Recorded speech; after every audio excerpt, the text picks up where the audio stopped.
I want to introduce you to the new version 2 of my rotary leveling jig.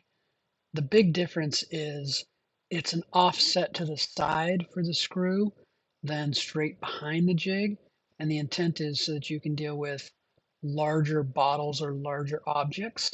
And it doesn't really matter how long they are either. So um, here's the new version. And then quickly, here's the old version that you can see.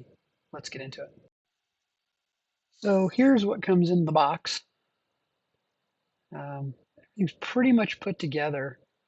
Um, Essentially, here's the core piece that's the offset.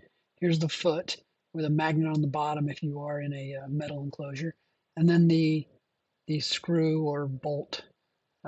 Fairly simple. Screw it into the nut, and then you just place it in the ball on the base itself. There's no need for a nut. I removed that complexity with this new design as well.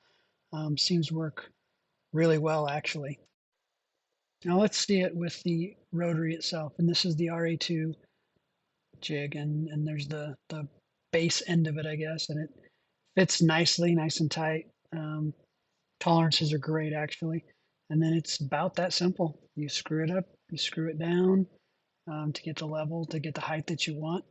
And it's as accurate as that threads on that bolt. And here's the example where you can see the level itself and the tolerances or the accuracy of the jig. And you can see me turning quite a bit before that bubble really starts to move. So you can dial it in really tight, get it as accurate as you need for whatever the device or the bottle that you're engraving. And here's another view of kind of a big bottle, and you can see the offset to the side and how you can get a pretty big item in there, and jig's gonna work just fine, nice and stable too.